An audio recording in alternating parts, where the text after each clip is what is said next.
Welcome to Find Myself Free, the podcast. I'm Ellie Young, alcohol-free life coach, mom, and athlete. I'm dedicated to helping others change their relationship to alcohol by sharing my journey of transformation.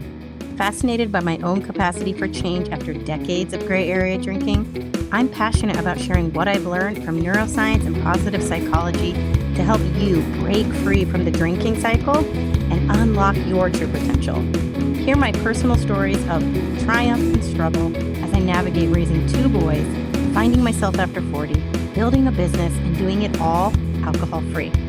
From women's health and cycle syncing to fasting and biohacking, this podcast is your roadmap to a healthier, purpose-filled life that starts with changing your relationship to alcohol. It's time to embrace change, find balance, and create the life you were meant for. Welcome to Find Myself Free.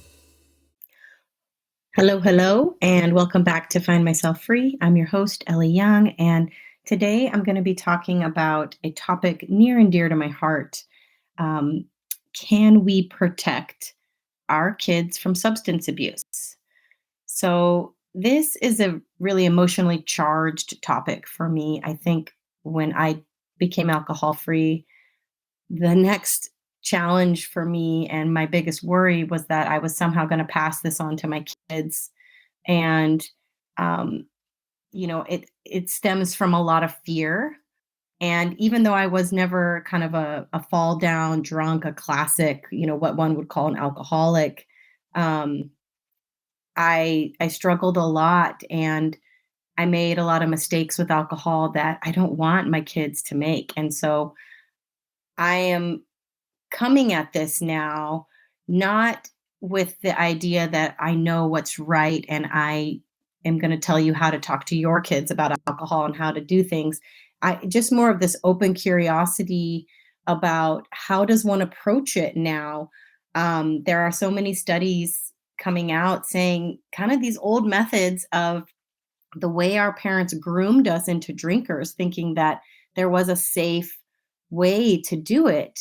Everything's kind of been turned on its head when it comes to that. And so I'm going to share a lot of that with you today.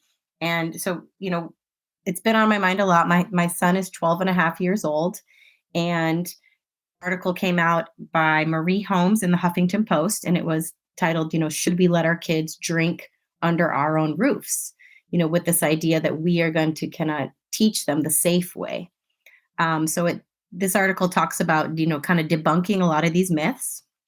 And also, I'm going to talk a little bit about, understanding our own genetics versus epigenetics, that the nature versus nurture argument, which I think if you haven't thought about that and you haven't talked to your kids about that, maybe it is something that needs to be part of your conversation as it relates to alcohol, is to not just hide these skeletons in the closet of the family history, if there is one. And I'm kind of curious how many families don't have any skeletons in the closet, because most everybody I talk to has someone with alcoholism, though I don't really like that word, or a substance use. And, because alcoholism cannot really be diagnosed, it's more of a self-diagnosis or something other people just call you. That's why it is kind of this gray area. But most people have somebody in their family line. And I'm also going to talk a lot about, parenting attitudes towards this topic. And this is where I might, ruffle a few feathers, because this is something I do feel a little more strongly about now, is the permissiveness of alcohol use in the household. And but again, I'm learning as I go. This is my first time with a preteen and negotiating the environments of parties and things that he's going to get exposed to. And a lot of my behavior does come from a really emotionally charged, fearful place. And I know I need to continue to educate myself so that I'm not reacting out of this kind of fearful place, but I am really considering the science and the facts, and how ultimately understanding that I can't control what my kid is going to do. I can't control. He has to learn to make his own decisions, his own choices. And there is going to be countless influences out there but I can control my influence. I can control what he sees and what he hears from me and the experience in our home as it relates to alcohol. And so that is something I'm going to talk to you about today is paying attention to the risk factors that may put your child at risk for developing a substance use disorder, and but more importantly, what are the protective factors that we can cultivate and we can, you know, offer to our kids to help offset any risk factors that perhaps we cannot control, like our genetics and whatnot. So I'm going to get into it again. A lot of these myths were brought to my attention by an article by Marie Holmes in the Huffington Post, and another author that I highly recommend you checking out is Jessica Leahy's book, The Addiction Inoculation. So I'm going to be citing a lot of statistics from that book today. That book is very powerful. I've read it twice now, and I'm reading it again to continue to keep this information top of mind as I approach, talking about drugs and alcohol with my son, and as he's 12 and a half years old, seventh grade. Um, so let's first talk about some of these myths that we hear most parents when they go into these conversations with their kids. So the first myth that most people say is, you know what, they're going to drink anyway. So it's better that it's done under my roof and under my guidance, and that I can teach them, the proper way, the safe way to, partake in the culture of drinking. So a lot of people might allow a glass of wine for a special event, a holiday, maybe when they're 16, 17. This is how my family was. In fact, I have a very vivid memory of me and my two best girlfriends sitting around our dining room table with my dad, and it was around Christmas time, and we were all wearing these silly Christmas like snow hats, and that kind of velcroed under your chin. And mine was a moose. And my dad had poured us wine into these pewter goblets that belonged to my grandmother. So they looked like something out of the medieval times.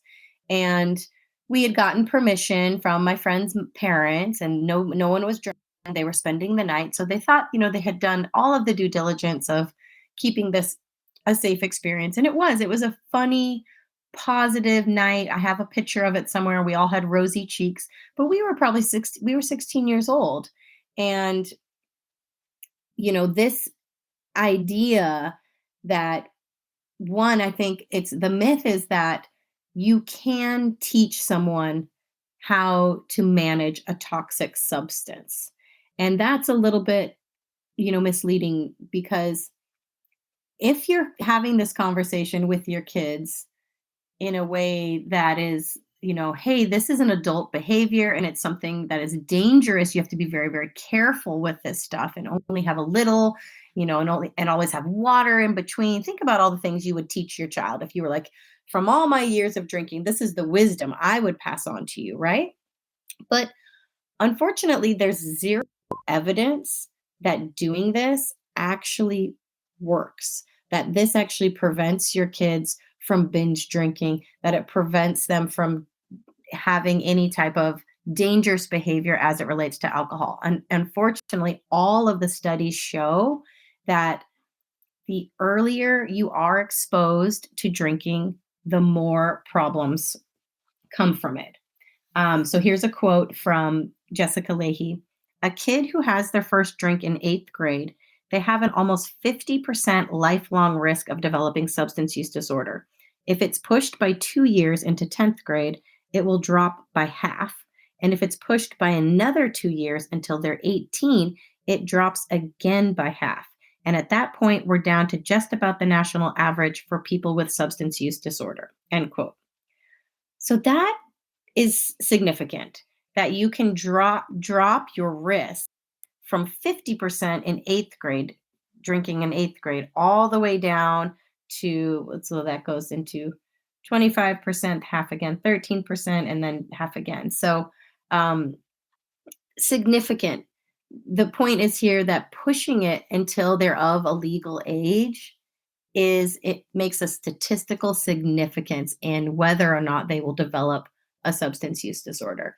And how I like to picture this is that, and I'll get into a little bit of the genetics here, is that not a lot of people, when they are introducing alcohol, are going to talk about addiction or talk about a family history.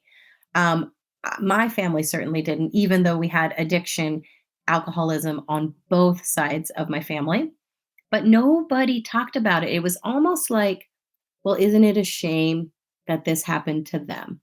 Never and could happen to you because you have these genes and this is a dangerous substance and it can happen to anybody. Nobody had that conversation with me.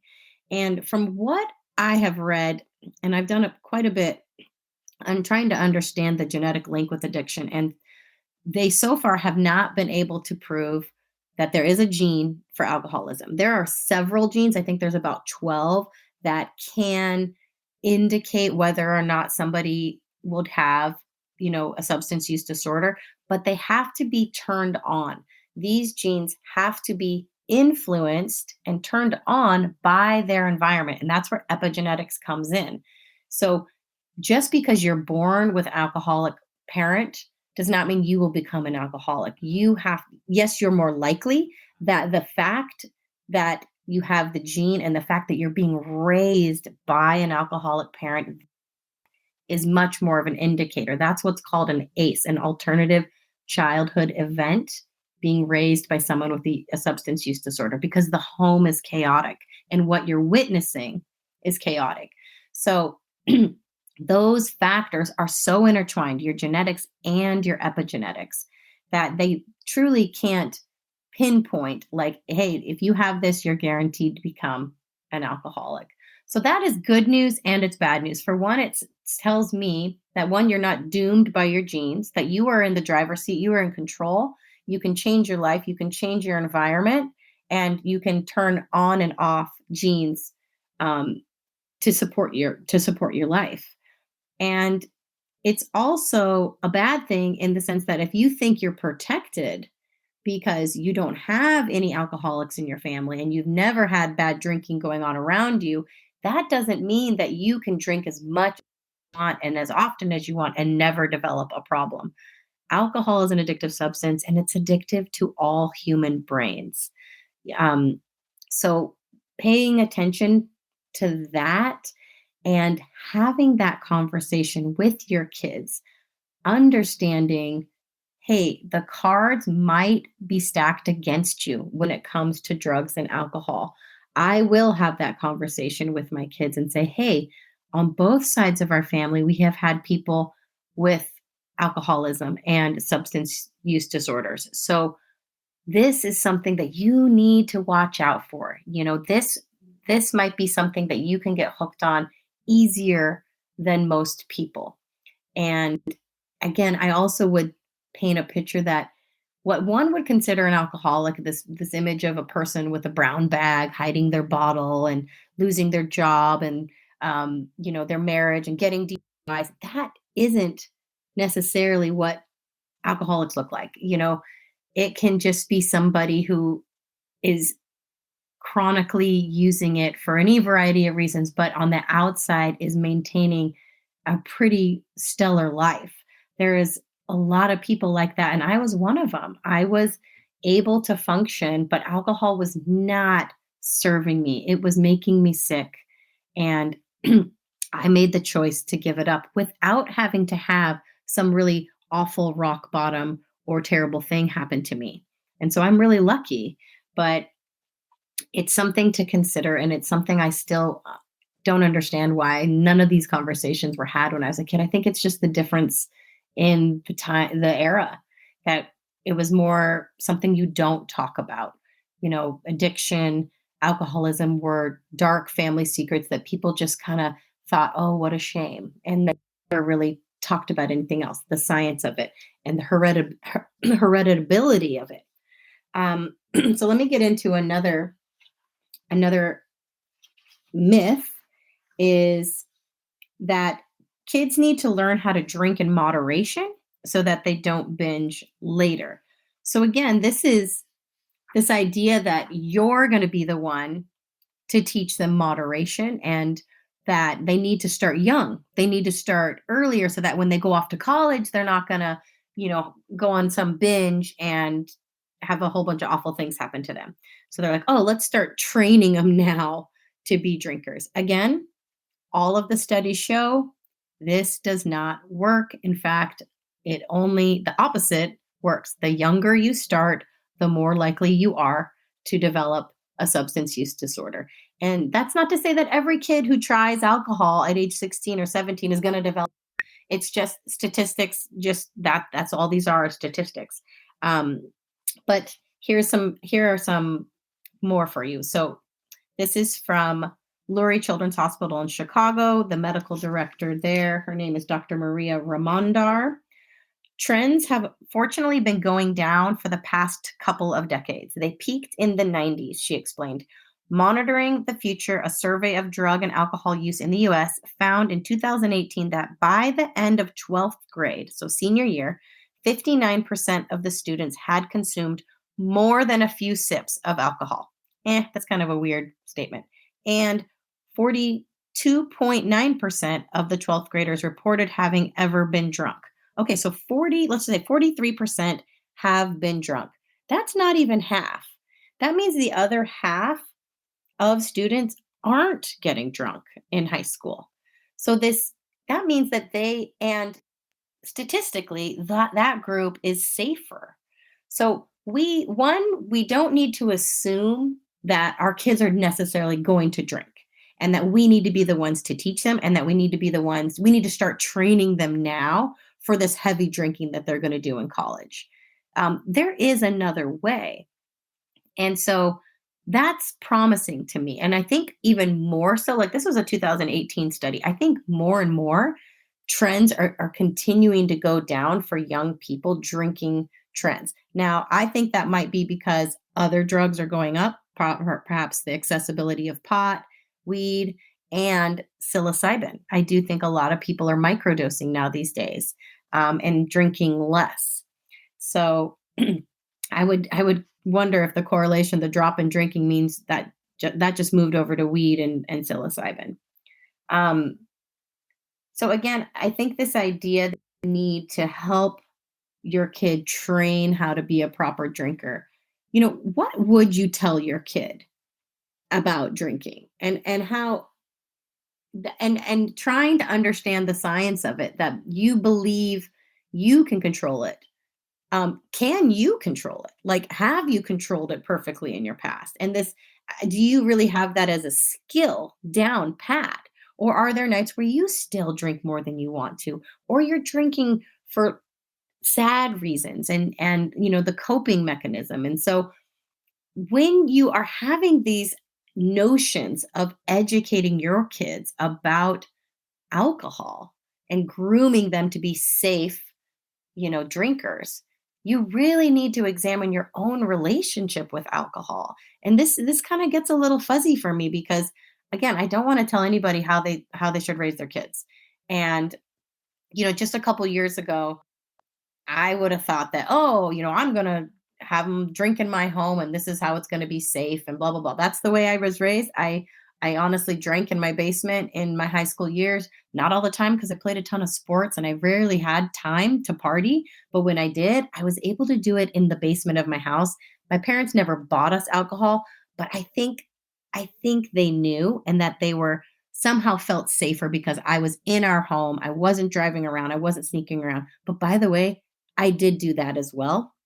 And I'd also like to point out the contract that most parents have with their kids about like, hey, we don't want you to drink, but if you do and you're in a bad spot and you need a ride, we'll always come get you. No questions asked. You won't be in trouble. I had that contract too. But did I ever call them and actually utilize that? No. I still rode in cars with people who had been drinking. I still you know, snuck around and hid everything. So again, I think it backs up these studies that this permissiveness in the household, this kind of idea that you're going to culturally teach your kid, unfortunately, it's not effective.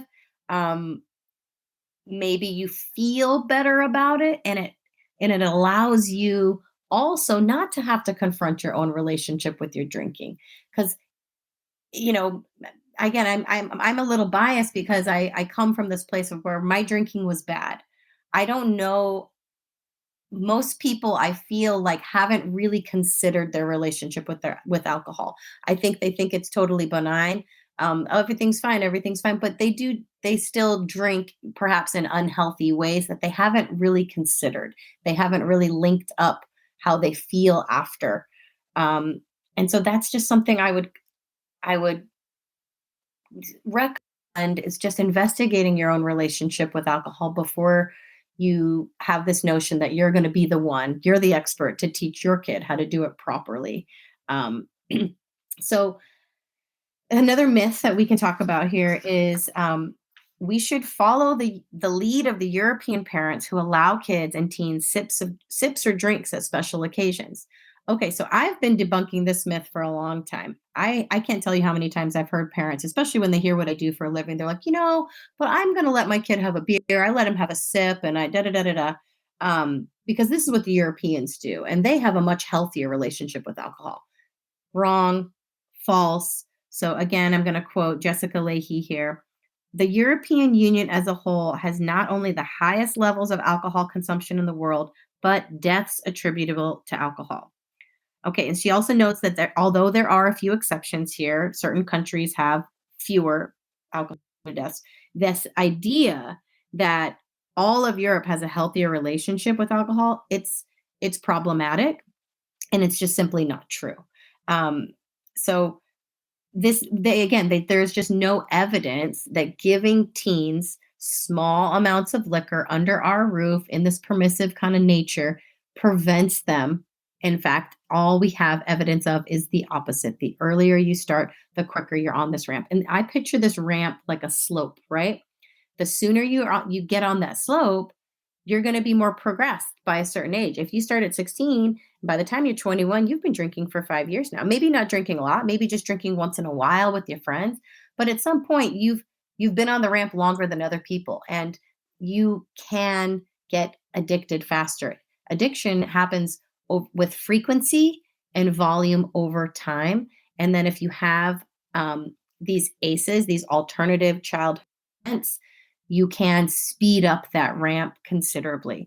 That is when your drinking turns from it being perhaps like a social or celebratory thing to a coping mechanism, when the brain starts to use alcohol as a coping mechanism. And this is usually a subconscious thing. You don't really know that you're doing it. You're like, I'm stressed, I'm anxious, I need a drink.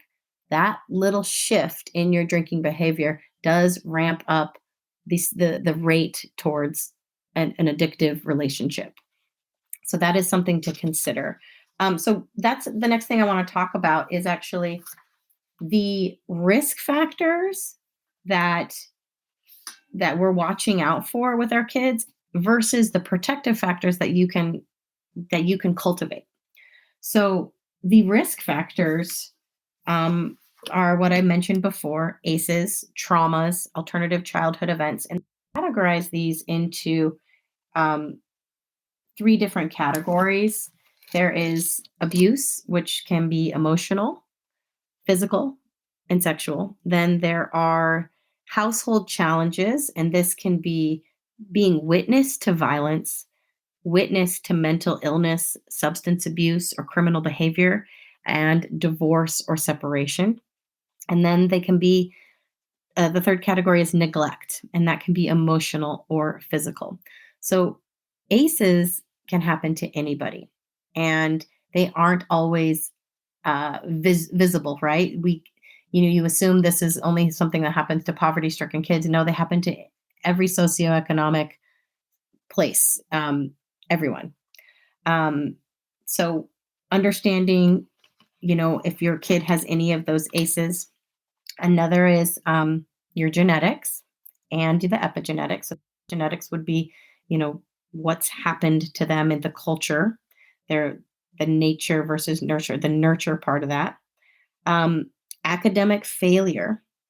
Now, this one is tied considerably to untreated ADHD, and this is very near and dear to my heart because my 12 and a half year old has ADHD. Um, and idle time can be a risk factor. Siblings, older siblings who use alcohol and drugs can be an influence, and parents with a substance use disorder. So I'm going to go back to the ADHD thing. Another book, Gabor Mate, in his book, oh my gosh, I'm blanking on the name of the book here. In the Realm of Hungry Ghosts, it's all about addiction. So he has some statistics related to ADHD that 35% of cocaine users in rehab had ADHD, 40% of the alcoholics had ADHD, and 30% of the meth addicts had ADHD. They are twice as likely to fall into substance abuse, four times as likely to move from alcohol to other drugs, and more likely than the general population to smoke and gamble. So I am on high alert with this type of information, with as it relates to my son because he has ADHD, and um, it's one of the main reasons why we decided to medicate him because he is seeking dopamine. He, ADHD is a dopamine deficient state, so they crave it. They crave the stimulation, which is why they seek out drugs and alcohol. And they also lead lives where they feel like they're in trouble all the time, and their experience in the world is quite negative. His experience in school has been fairly negative until we got him medicated, and he thought he was a bad kid. He was always in trouble. He couldn't sit still. Every teacher, always had to put him on the outside of the circle so he could move around. He always had the wiggly chair. He thought he was a bad kid. And he actually characterized himself later. He said, Mom, I was depressed. In third and fourth grade, I was depressed.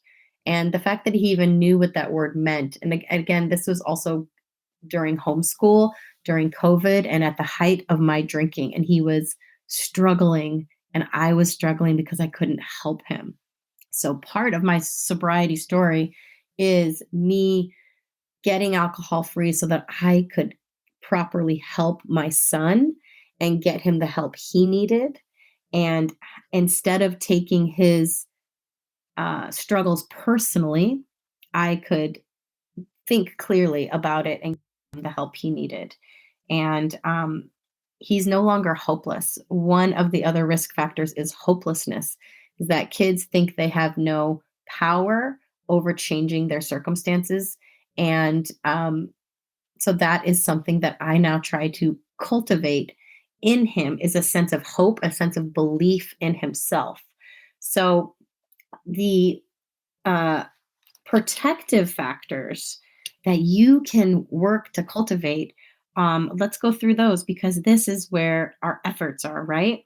And again, no, we can't control what our kids are going to do, but we can control these things and instill as many protective factors in there as possible, and we can love them through all of this. So, one of the number one things you could do is family dinners. I love this. Um, Exercise is huge because it boosts dopamine naturally. Team sports, having a coach, having teammates, um, self efficacy. Now, I love this one because, again, this relates to my son's ADHD. Self efficacy is the belief in themselves that they can execute things, confidence in their own ability, confidence in their behavior, that they can control their behavior, that they can motivate, that they can self motivate, and that confidence that they can control their social environment. So, self efficacy, it encompasses a lot, but it's one of those things that you can help to cultivate in your child by a belief that they are in charge of their destiny and that they can make choices and decisions that can outcome their lives in better ways. Um, Another key factor here is nature, getting your kids out in nature. And then an aspirational one definitely is meditation, getting kids to understand the concept of mindfulness. And if they can work in a meditation practice, then you're getting all the stars, A plus plus, because we all know how hard that is, even as adults, for us to do. But if you can get your kid to embrace any concept in that space, it is significantly helpful. So this is tough stuff. This is a really complicated um, job for parents to really pay attention to the risk factors, evaluate your own relationship with alcohol, and then work on instilling these protective factors. It's a tall order. I get it. And it's very top of mind for me. One of the things that I'm really paying attention to as I dive into this data is I read from another guy that, you know, basically at the end of the day, drinking is a comfort seeking behavior, right? It relieves something for us. And for the kid, a lot of these things, they might be drinking or experimenting for the same reason, and they might get relief for any number of things. And it could be boredom, it could be they have too much time on their hands, right? That idle time, they could be bored, and or it could be lack of confidence or courage, right? Maybe they're shy, maybe they're insecure and they really just want to fit in, and there's peer pressure and everybody's doing it and they just want to seem cool. Of course, that's always a huge factor.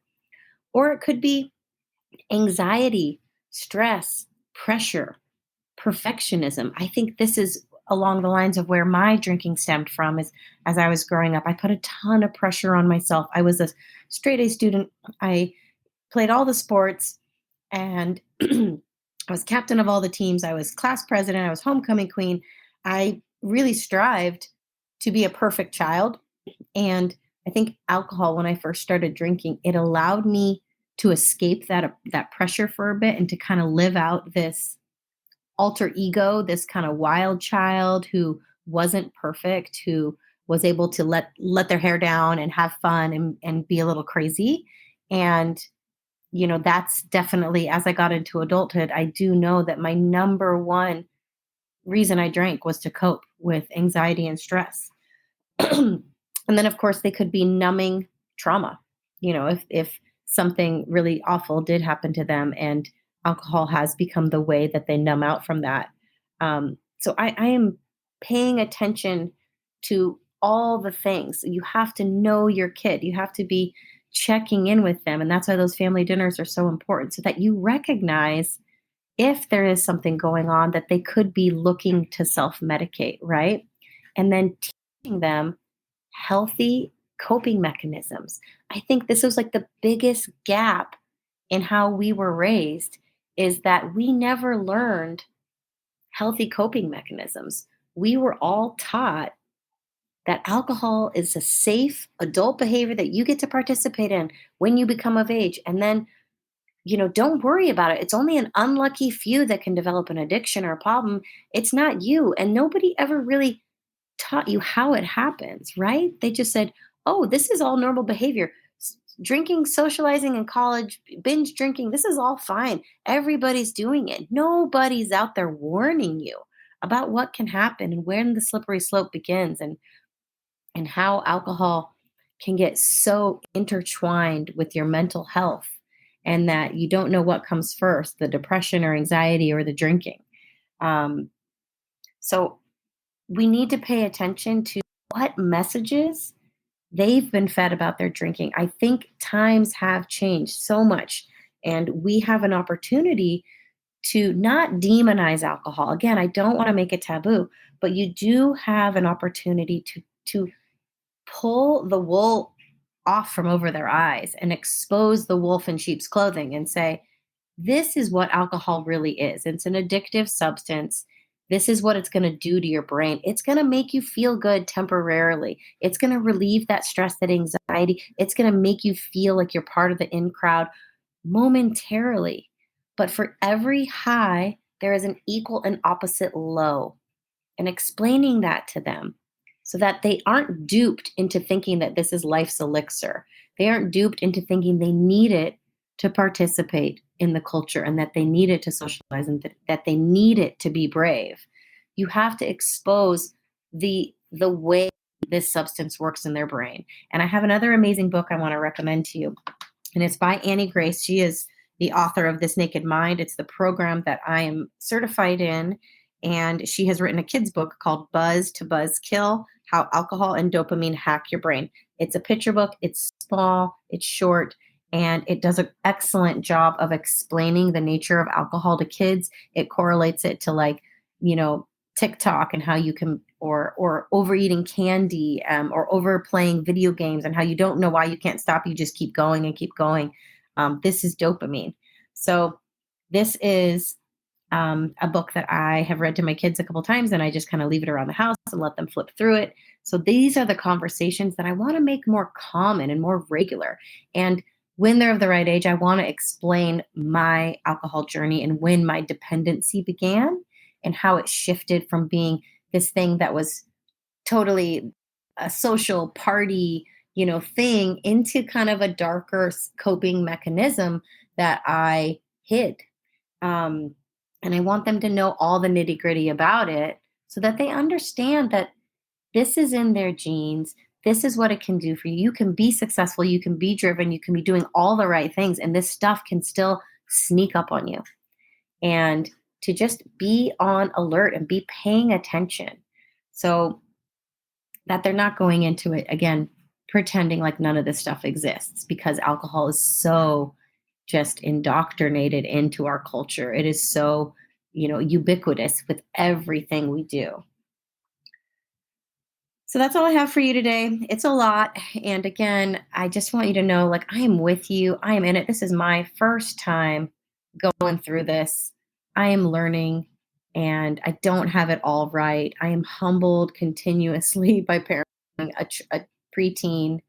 And I am so fearful, and I want to make sure that I keep educating myself so that I can come at this with information that helps me make better decisions, and it helps me parent with a lot of intention, and so that I'm not just trusting that this world will take care of him because everybody else is doing it, and it's, oh, he'll turn out fine, every kid drinks, everybody, you know what, might as well just do it in my home.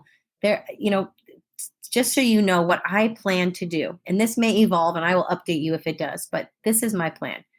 There will not be alcohol tolerated in our household or any underage drinking. He will not be allowed to drink in my house until he is of legal age, 21 years old. I will still assume that he's probably going to experiment or, try things. And so we will still have the clause that says, we will come pick you up, no questions asked, and keep you safe no matter what. And there will be no punishment. So I will still have that, even though I'm going to assume that he will be just like me. He will be sneaking around. Even in my permissive household, I still kept everything a secret from my parents. So I'm going to fall back on this data, and trust that the more I can delay his drinking, the better chance he has. That's me working on those protective factors. I'm going to be doing lots of family dinners and working on as many of those, protective factors as possible. Also, I'm going to educate the shit out of him. And it's not to scare him. It's just going to be like, hey, yeah, this is alcohol and this is exactly what it does to you. And hey, guess is this. And I'm going to tell him my story. I'm going to tell him just how good it felt for me when I had my first drink. And I'm going to share with him all of the stupid things. I don't know if I'm going to share with him all the stupid things I did. I don't know if that's the right thing. If you have any tips or suggestions for me, share them with me. I would love to hear your feedback on this episode because, it takes a village. I would love to hear what people have done and what has worked for them. All I have is this information. I'm going into this, very fearful, and knowing that my experience and where I ended up, and it took a long time to get there. But the decade of my drinking was not healthy, and it's not something that I believe it could have been prevented had I had different beliefs about alcohol, had I not been groomed my entire life to see it as kind of a relatively safe thing and then an expected thing that everybody was going to do. And how could you not drink? It would have been weird not to drink. And so I recognize that. I recognize I don't want my kid to be like a loner, being like, oh, I can't drink and I'm going to be this outsider because of it. I really want to normalize the idea of not drinking, that it's okay and that it's cool. And like, you don't have to be a nerd or a square to like sit it out, yet that it's okay, that it's a normal choice. And the best example of that he's going to have is in his own household, that, you know, I'm going to normalize sobriety and I'm going to look cool and I'm going to make it look healthy. And he gets to see me helping others change their lives. Um, so that's definitely the best thing I know, is that just it doesn't matter what I say to him. What he sees me doing is what's most important. And that is my biggest why through all of this. My 12-year-old is one of the biggest reasons I got alcohol free, because struggling with him through homeschool was why I drank to the max that I did at that moment in time. And getting alcohol free was how I was able to help him. He saved me, and now I need to do my best to help him through this phase of his life, make the right choices, and with his ADHD, the risk factors he has in his genetics, and um, I'm going to do my best, and I'm going to share it all with you so you can be there right along with me. I'd love to hear from you. And as always, if you want help, if you want to talk to me, if you want to work with me, I have one-on-one coaching opportunities. Just check out my website, findmyselffree.com. The new year is coming. This is when a lot of people take this on. And I would love to hear where you're at and what your goals are. And if you're want to tackle this on your own, which is something I did originally in the beginning, my Brave program is a 7-day kind of boot camp. Kickstart your break on your own time. It's a self-paced program, and I recommend that if you want to do this on your own at first, and then eventually you can talk to me if you want as well. So check out that all at findmyselffree.com. And as always, I am with you. You got this.